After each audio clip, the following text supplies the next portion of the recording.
نحمده ونصلي على رسوله الكريم أما بعد فإن خير الحديث كتاب الله وخير الهدي هدي صلى الله عليه وسلم وشر الأمور محدثاتها وكل محدثة بدعة وكل بدعة ضلالة وكل ضلالة في النار.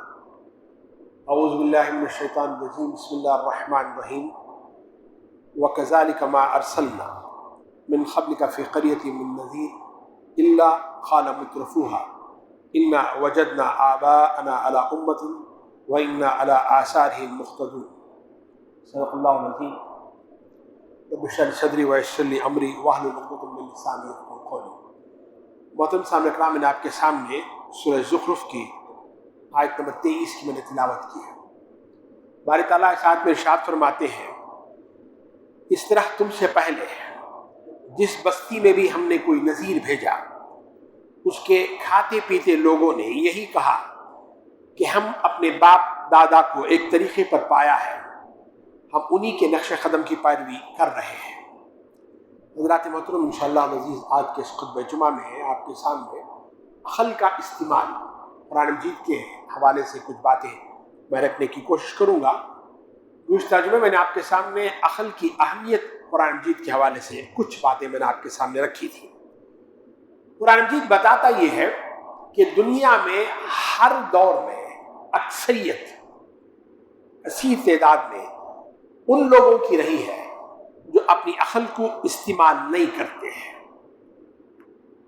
عقل کے بجائے وہ اتباع ظن، گمان کے پیچھے چلنا، گمان پرستی، ہوا پرستی، نفسانی خواہشات، قوم پرستی، طاقت پرستی، اکثریت پرستی، سارے عنوانات ہیں، ہیڈنگز ہیں، میں صرف ہیڈنگز گنوا رہا ہوں. ان کے پیچھے اکثریت جو ہے وہ چلتی ہے. تقلید فی نفس ہی بری چیز نہیں ہے. قرآن مجید جس تقلید کی مذمت کرتا ہے وہ ہے اندھی اور جامد تقلید. یعنی آدمی بغیر سوچے سمجھے آنکھیں بند کر کے کسی کے پیچھے چلے جانا. قرآن اس پر تنقید کرتا ہے. میں کوئی تذلیل نہیں کر رہا ہوں. آپ نے دیکھا ہوگا جو اندھے ہوتے ہیں، بہرحال اللہ کی بڑی نعمت ہے، اس سے محروم ہے، وہ جب چلتے ہیں، 3-4 اندھے ہیں، وہ ایک قطار میں چلتے ہیں اور ان کے لیے جو مشعل راہ ہے وہ ان کی لاٹھی ہے. وہ اس لاٹھی کے سارے چلتے ہیں. پہلا والا جہاں مڑا، جہاں ٹھہرا، سارے وہیں مڑیں گے، وہیں ٹھہریں گے، وہیں ٹھہریں گے، وہیں مڑیں گے. اچھا، یہ جو لائن ہے، اور وہ روزانہ ایک ہی قطار میں ایک ہی لائن میں جائیں گے، پھر شام کو واپس آ جائیں گے، چلتے چلتے خبر تک پہنچ جاتے ہیں. اندھے بدلتے رہتے ہیں لیکن لائن نہیں بدلتی ہے، وہ لکیر نہیں بدلتی ہے. اسی راستے پر آئیں گے، جائیں گے، اسی راستے پہ بھیک مانگے، جو بھی کرنا کریں گے. اچھا، اگر آپ کسی سے پوچھیں کہ بھئی آپ ایسا کرتے کیوں ہیں، تو وہ جواب دے گا اگلا والا کرتا ہے. آپ اگلے والے سے پوچھئے گا کہ بھئی تم یہ کرتے کیوں ہو، تو یہ کہے گا کہ میں جس کی جگہ لیا ہوں نا، وہ ویسے ہی کرتا تھا، اسی راستے پر آتا تھا، اسی راستے پر جاتا تھا، اسی طرح سے بھیک مانگتا تھا. اب چونکہ وہ مر چکا ہے، اب آپ اس سے یہ نہیں پوچھ سکتے کہ تم ایسا کیوں کرتے تھے. یہ ہے اندھے کی لکڑی، لاٹھی. اور قرآن مجید جو ہے اسی بات کو میرے اور آپ کے سامنے مختلف انداز سے جو ہے وہ بتاتا رہتا ہے. سب سے پہلا حوالہ جو قرآن دیتا ہے آنکھ والوں کا، جو لوگ دیکھتے تھے، وہ حضرت نوح علیہ السلام کا ذکر کرتا ہے قرآن مجید. سورۃ المؤمنون ہے، آیت نمبر 23 ہے. آپ نے اپنی قوم سے کہا، یا قوم اعبدوا اللہ ما لکم من الہ غیرہ. اے میری قوم، تمہیں کیا ہو گیا ہے؟ تمہارا خدا تو ایک ہے، اس کے سوا کوئی دوسرا الہ نہیں ہے. تم اس کو پکڑے رکھو، اس کو تھامے رکھو. تو اب اس کے جواب میں قوم نے کیا کیا؟ قوم نے نہ تو ان کی دعوت کو قبول کیا، نہ انکار کرنے کے لیے کوئی دلیل پیش کی. انہوں نے صرف اتنا کہا، ما سمعنا بہذا فی آبائنا الاولین، جس راستے کی طرف تم بلاتے ہو، یہ وہ بات ہے جو ہمارے سے پہلے والے بزرگوں نے، آبا و اجداد نے کبھی سنی نہیں تھی۔ دلیل ہے، بس یہ دلیل ہے۔ ہمارے باپ دادا کرتے چلے آ رہے تھے، ہم اسی کام کو جو وہ چلتے آ رہے ہیں۔ اچھا، اس کے بعد آپ ذرا اور آگے آئیے گا۔ حضرت صالح علیہ السلام، میں بالکل اختصار سے بات کو رکھ رہا ہوں ورنہ بہت سارے سوال جوابات ذکر کیے جا سکتے ہیں۔ یہ سورہ ہود ہے، آیت نمبر 61 ہے۔ وہاں بھی انہوں نے یہی بات پیش کی کہ بھئی اللہ کے سوا کوئی دوسرا الہ نہیں ہے، تمہیں اسی کی بات کو ماننا چاہیے گا۔ قوم کے پاس میں جو جواب تھا، کوئی دلیل نہیں، انہوں نے بات کو مانا بھی نہیں۔ ان کے پاس صرف ایک دلیل تھی، وہ دلیل کیا تھی؟ اتنہانا ان نعبد ما یعبد آباؤنا، یہ سورہ ہود ہے، آیت نمبر 82 ہے۔ کیا تم ہمیں اس راستے سے روکتے ہو جس راستے پر ہمارے باپ دادا چلتے آ رہے ہیں؟ بڑی اہم بات میں آپ کے سامنے رکھ رہا ہوں۔ حضرت نوح علیہ السلام، حضرت ہود علیہ السلام، ان دونوں کا زمانہ گزر چکا ہے۔ ان دونوں نے ایک ہی دعوت دی، اکثر لوگوں نے اسے قبول نہیں کیا، وہ اندھے بن کر زندگی گزارنے پر راضی رہ گئے۔ اب حضرت صالح علیہ السلام کا زمانہ آیا ہے تو اس دور کے اندھے اب ان کے لیے آنکھ والے بن گئے۔ یہ فرق ہوتا ہے۔ اب دلیل کون ہے ان کے لیے؟ وہ لوگ، حالانکہ وہ خود اندھے تھے، مگر اب ان کے لیے آنکھ والے بن گئے۔ تاریخ، قرآن بڑی بڑی باتوں کو بالکل لطیف انداز میں سمجھاتا ہے کہ کیسے لوگ نیچے گرتے چلے جائیں۔ میں اور بھی بہت ساری آیات آپ کے سامنے رکھنے کی کوشش کروں گا انشاءاللہ۔ تو یہ حضرت صالح علیہ السلام کا زمانہ ہے۔ تو گویا جو اندھا مر جائے وہ بعد میں آنے والوں کے لیے آنکھ والا بن جاتا ہے۔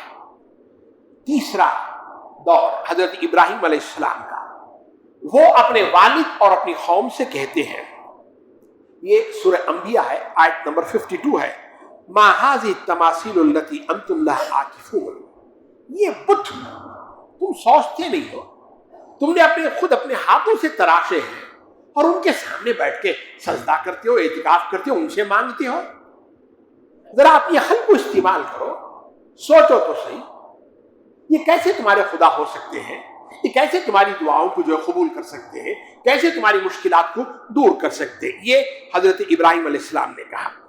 اس کے جواب میں قوم نے کیا کہا؟ وہی کہا جو اس سے پہلے سارے اندھے کہتے آ رہے۔ سورہ انبیاء آیت نمبر 53، انہوں نے کہا قالوا وجدنا آباءنا لها عابدین، ہمارے باپ دادا کو ہم نے دیکھا کہ وہ انہی کی پوجا عبادت جو وہ کرتے رہے ہیں۔ تم جو بات کہہ رہے ہو نا، یہ نئی بات ہے، ظاہر بات ہے نئی بات جو صحیح نہیں ہو سکتی ہے۔ یہ دلیل تھی ان کی۔ حضرت شعیب علیہ السلام، بہت سارا واقعات میں آیات کو چھوڑ رہا ہوں۔ حضرت شعیب علیہ السلام کا زمانہ آیا ہے، سورہ ہود ہے، آیت نمبر 84 ہے، وہی دعوت ہے، یا قوم اعبدوا اللہ ما لکم، یا قوم اعبدوا اللہ ما لکم من الہ غیرہ، کہ میری قوم، اللہ کے سوا کوئی اور الہ نہیں ہے۔ صاحب اختیار، حکم دینے والا، وہ اللہ کے سوا کوئی اور ہے نہیں۔ جب حضرت شعیب علیہ السلام نے قوم کے سامنے دعوت رکھی ہے، ظاہر بات ہے قوم کی اکثر اندھوں پہ تھی، تو ان کا جواب کیا تھا؟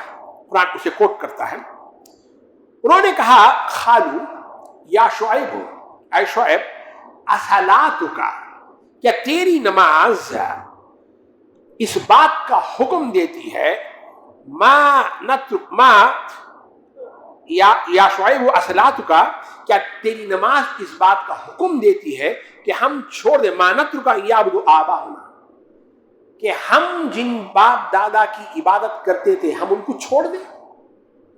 کیا تیری نماز اس بات کا حکم دیتی ہے تجھے کہ تو ہمیں روکے؟ یہ اندھوں کا جواب تھا، اور ان کی دلیل کیا تھی؟ وہی باپ دادا سے جو روایت چلی آ رہی ہے وہی بات ہے۔ اب آخری میں آئیے گا، حضور اکرم صلی اللہ علیہ وسلم آئے، آپ نے بھی قوم کے سامنے دعوت پیش کی، یہ لوگوں تمہارا خدا ایک خدا ہے، اس کی بات کو تمہیں ماننا چاہیے گا۔ مگر قوم کی اکثریت وہ اندھا بن کر رہنے پر راضی تھی،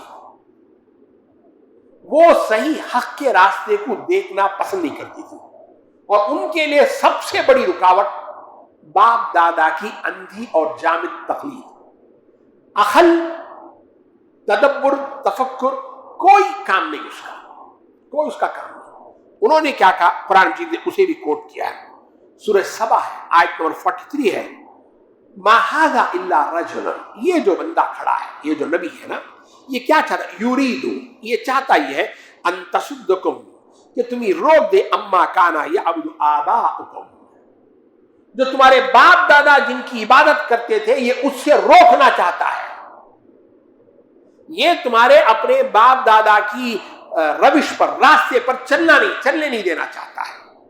بلکہ انہوں نے ایک اور بات کہی، انہوں نے کہا ما سمعنا بہذا فی الملت الاخرہ، ہم نے تو اس سے پہلے کبھی یہ بات سنی نہیں، یہ تو بڑی عجیب بات کہتے ہیں، 360 خدا ہم نے بنائے رکھے اور آپ کہتے ہیں 360 کینسل ایک خدا ہے، اور کوئی ہم نے کسی کو مرنے کے بعد دوبارہ زندہ آتے ہوئے دیکھا نہیں، اور آپ کہتے ہیں کہ جب ہم مٹی میں رل مل جائیں گے پھر دوبارہ اٹھائے جائیں گے۔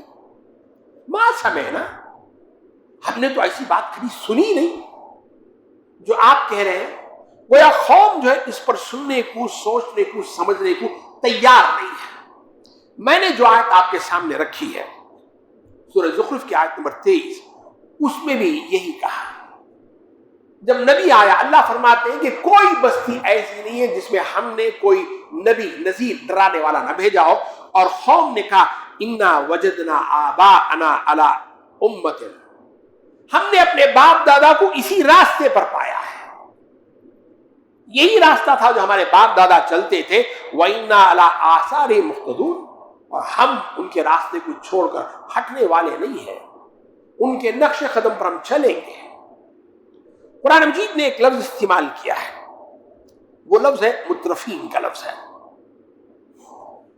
مترفین ہوتے کیوں ہیں؟ یہ وہ لوگ ہیں جو دوسروں کی کمائی پر آرام سے زندگی گزارنے والے لوگ۔ قرآن مجید اس لفظ کو لا کر ہمارے سامنے دو باتیں رکھتا ہے۔ پہلی بات تو یہ ہے، بڑی اہم بات بھی اور شاید کڑوی بھی لگے، لیکن بہرحال حق ہے، میں کسی پر تنقید نہیں کر رہا ہوں، میں صرف بات کو سمجھانا چاہتا ہوں، اس لیے میں کہہ رہا ہوں، اندھی تقلید میں انسان کو ذہن پر زور دینے کی کوئی ضرورت نہیں ہوتی۔ اندھی تقلید میں انسان کو سوچنے کی، تدبر کرنے کی، تفکر کرنے کی کوئی ضرورت نہیں ہوتی ہے۔ اگر کوئی آپ سے دلیل پوچھے نا تو بس یہ حوالہ کافی ہے کہ فلاں نے کہا ہے، فلاں نے کہا ہے، فلاں کتاب میں، بس۔ اور بڑی کڑوی بات، اسی لیے آج امت میں سب سے بڑا عالم وہ ہے جس کو سب سے زیادہ حوالے یاد ہو، اور حوالے یاد رکھنے کے لیے حافظے کی ضرورت ہوتی ہے، تفکر، انٹلیکٹ کی ضرورت نہیں ہوتی ہے۔ بڑی کڑوی بات میں کہہ گیا، گستاخی بات۔ ہماری امت میں، میں پھر دوہراؤں، ہماری امت میں کسی ایک خاص آدمی کی طرف اشارہ نہیں کر رہا ہوں، ہماری امت میں سب سے بڑا عالم وہ ہے جس کو سب سے زیادہ حوالے یاد ہو، فلاں صاحب میں، فلاں کتاب میں، فلاں صفحے میں، فلاں ادھر۔ اور ظاہر بات ہے اس کے لیے حافظے کی ضرورت ہوتی ہے، انٹلیکٹ کی نہیں، عقل، تدبر، تفکر کی ضرورت نہیں ہوتی ہے۔ دوسری بات، قرآن صرف ایک لفظ لے کر آیا، مترفین کا لفظ لے کر آیا ہے۔ دوسری بات جو اس لفظ سے سمجھ میں آتی ہو یہ ہے کہ آپ کو صرف یہ کہنا ہے کہ آپ جس راستے پر جا رہے ہیں، جس راستے پر چل رہے ہیں، وہ جنت میں جانے والا راستہ ہے، بس کافی ہے۔ پھر دیکھے گا آپ کی جے جے بلے بلے کیسے ہوتی ہے، آپ کی تو قدر و قیمت، جو عزت ہوتی ہے، وہ کہیں کی کہیں سے کہیں چلی جائے گی۔ یہ وہ بات ہے جو قرآن مجید ہمارے میرے اور آپ کے سامنے رکھتا ہے۔ اچھا، قرآن ایک اور بڑی اہم بات، بڑی لطیف باتیں قرآن کرتا ہے، یہ کہتا ہے، دیکھیں گا ہم پیشہ لوگ ہوتے ہیں نا، مثلا کسان ہوتے ہیں، وہ ان کی آپس میں بہت ساری دشمنیاں ہوتی ہیں، یہ ایک ٹریڈ یونین ہے، وہ ایک ٹریڈ یونین ہے، یہ فلاں اسٹیٹ کے کسان ہیں، فلاں اسٹیٹ کے کسان ہیں، ان کی آپس میں بہت ساری دشمنی ہو سکتی ہے۔ مگر جب کوئی